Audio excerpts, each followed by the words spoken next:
जिले में McCall range के अंतर्गत आने वाली बैताल रानी घाटी में हाल ही में एक गौर की उपस्थिति दर्ज किए जाने से क्षेत्र की समृद्ध जैव विविधता एक बार फिर चर्चा में आ गई।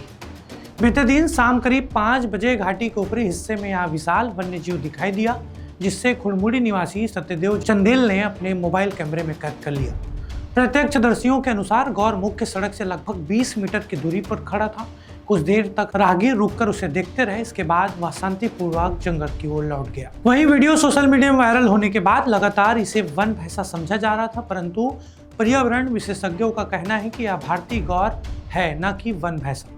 बता दें कि जिले के बैताल रानी घाटी और उससे सटी मैकॉल रेंज जैव विविधता की दृष्टि से अत्यंत महत्वपूर्ण क्षेत्र है। यहाँ के घने वन, प्राकृतिक जल स्रोत और विविध वन्यजीव प्रजातियां इस इलाके को पारिस्थितिक रूप से समृद्ध बनाते हैं। मैकॉल पर्वतमाला सतपुड़ा श्रृंखला का हिस्सा होने के कारण यह क्षेत्र कई संरक्षित वन क्षेत्रों से जुड़ा हुआ है और वन्य जीवों के लिए सुरक्षित प्राकृतिक कॉरिडोर के रूप में कार्य करता है। ऐसे संवेदनशील पारिस्थितिक तंत्र में गौर की मौजूदगी इस बात का संकेत है कि यहाँ का वन आवास अभी भी अपेक्षाकृत सुरक्षित और अनुकूल बना हुआ है। गौर भारत की संरक्षित और संवेदनशील वन्यजीव प्रजातियों में शामिल है। बढ़ते मानव हस्तक्षेप और आवासीय दबाव के कारण इसके प्राकृतिक आवास लगातार प्रभावित हो रहे हैं। ऐसे में बैताल रानी घाटी में इसकी उपस्थिति स्थानीय परिस्थिति के लिए सकारात्मक संकेत मानी जा रही है। यह वन्य संरक्षण के प्रयासों की अहमियत को भी रेखांकित करती है। घटना के बाद वन विभाग ने क्षेत्र में गश्त बढ़ा दी है और गौर की गतिविधियों पर लगातार नजर रखी जा रही है। विभाग ने स्थानीय लोगों और राहगीरों से अपील की है कि वे वन्यजीवों से सुरक्षित दूरी बनाए रखें और किसी भी प्रकार की छेड़छाड़ या भीड़ न लगाएं, ताकि मानव और वन्यजीव दोनों की सुरक्षा सुनिश्चित की जा सके।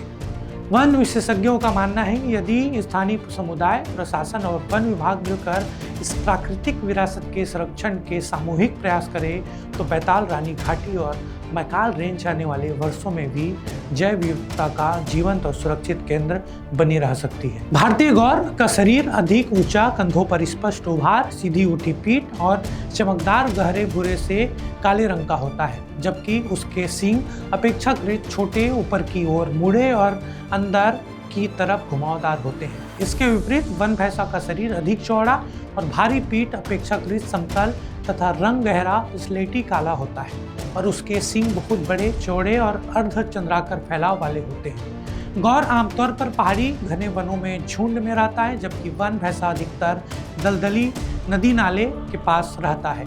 यही भौतिक बनावट और आवास का अंतर स्थानीय लोगों में भ्रम पैदा करता है। खैरागढ़ ज़िले से अभी एक सोशल मीडिया में वीडियो वायरल हो रहा है, जिसमें इंडियन गौर को वन भैंसा बताया गया है। तो इस वीडियो में हम एक छोटी सी जानकारी बता रहे हैं कि किस तरीके से आप दो अलग अलग जानवर को में डिफरेंस कर सकते हैं। तो इंडियन गौर की जब हम बात करें तो इंडियन गौर के जो पैर होते हैं, पैर के पास में सफ़ेद कलर होगा। इंडियन गौर का जो सींग होता है वन भैंसा की तुलना में छोटा होता है और जैसे देसी गाय में आप देखेंगे हम्प होता है, इस तरीके से पीठ में गौर के तो थोड़ा ऊपर उठा रहता है पीठ वाला हिस्सा। वहीं जो जंगली भैंसा है, जंगली भैंसा बिल्कुल पालतू भैंस की तरह ही दिखता है, लेकिन उससे थोड़ा हैवी रहता है, प्लस साइज़ में थोड़ा बड़ा होगा। उसके सींग जो रहते हैं काफ़ी बड़े होते हैं। वन भैंसा हमारे छत्तीसगढ़ में सिर्फ़ और सिर्फ अभी वाइल्ड में इंद्रावती में ही है। इसके अलावा सीता नदी में एक वन भैंसा बचा हुआ है जो कि छत्तीसगढ़ का मूल भैंसा है।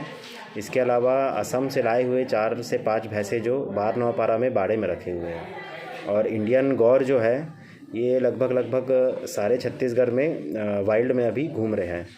तो इस तरीके से कई बार नाम को जो है कुछ कन्फ्यूज़न क्रिएट हो जाता है, जैसे कि छत्तीसगढ़ में कई बार चौसिंगा और कोटरी को जो है चौसिंगा को भी कोटरी कह दिया जाता है, या फिर कब्र बिज्जू और कस्तूरा बिलाव को कई बार सेम कब्र बिज्जू ही कह दिया जाता है कस्तूरा बिलाव को, या कई बार बाघ और तेंदुए को लेकर के भी कन्फ्यूज़न हो जाता है।